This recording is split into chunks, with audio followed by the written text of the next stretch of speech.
আরে এই আমার ভালোবাসার মানুষরা, তোমরা সবাই আমার কলেজের বউডারে বুঝাও না।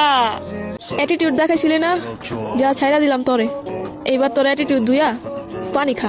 আসমানে পা দিয়ে চলছো কেন, চলতে গিয়ে অত চলছো কেন? Welcome back to new video. It's me MD মুন্নার। তোমাদের মানসিক চাহিদা পূরণ করার জন্য ভিডিও বানাই উড়াজ রাসো। কেমন আছো তোমরা? বিষয়টা হচ্ছে ডিজে অনিকের বউ আরেকজনের লগে গেছে ভাইগা, আর এদিকে ডিজে অনিকের যায় অবস্থা। বাট বিশ্বাস করো গাইস, ভিডিওটা যখন আমি দেখতেছিলাম তখন আমার পাশে ছিল মা। এখন ভিডিওটা দেখে বলতেছে এই ছেলেটা তো মুরগি বেড়া উঠছে, আর পাশের ওই ছেলেটা ওর কাছে কেন আসতেছে? ওর কাছে না আইসা দৌড়ে কোথা থেকে একটা চামড়ার স্যান্ডেল নিয়ে এসে সঙ্গায় দিলে তো ছেলেটা ভালো হয়ে যেত। লে আমার মা।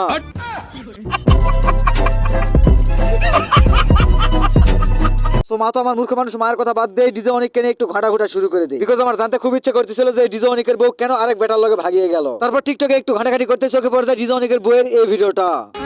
বলেছিলাম তো আমাকে একবার চেঞ্জ হতে বাধ্য করলে নেক্সট টাইম ফিরেও তাকাবো না। মানে ডিজে অনিকের বউয়ের এই ভিডিওটা দেখার পর আমি শিওর হয়ে যাই যে ডিজে অনিকের পাশে আর তার বউ নাই। তারপর লিয়ে আমার অবস্থা।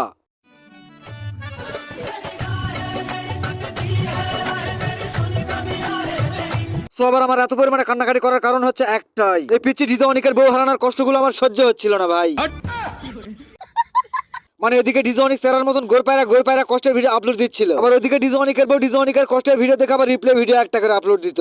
পাখি আমি নাই আগের মতো, তোমার রাবার দিয়ে সব মুচ্ছালাইছি, নতুন করে পেন্সিল কিনছি আবার।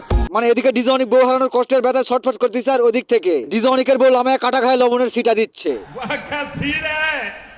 আবার এদিক থেকে তাদের অডিয়েন্সরা কমেন্ট করতেছে, আপু আপনার কাজটা ঠিক করেন নাই, পরে বুঝবি। এখানে আবার এক মায়াবতী কমেন্ট করছে, ডিজে অনিক ভাইয়ের কাছে চলে যাও আপু। বাট এত কিছু দেখার পরে যখন ডিজে অনিকের এই ভিডিওটা আমার চোখের সামনে পড়ে, তখন আমার মনটা একটা কথা বলে, ছোট পিচ্চি ডিজে অনিক এইভাবে চুতিয়া বানালো আমারে। ভিডিও ফুটেজটা তোমরা একটু দেখে নাও, বিকজ একটু পরে তো ভিডিওটা জমে যাবে। আপনারা কি ভাবছেন? আমরা তো ভাবছিলাম তোর বউ লামে আরেক বেটার লগে ভাইগা যায় বাসর করতেছে। লামি আমার ছাইরা গেছে? আরে না, কি বলছিস তুই?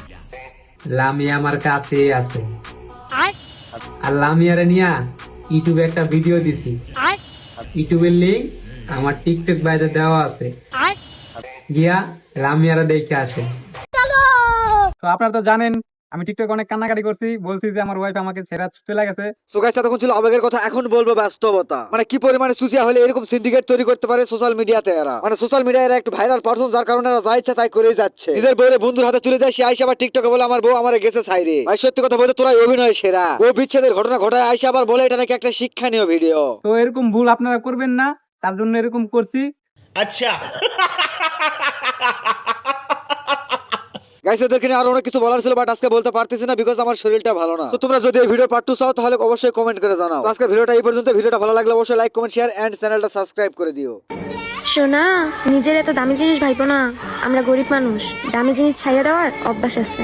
আচ্ছা मार साले का खोपड़ी तोड़ साले का।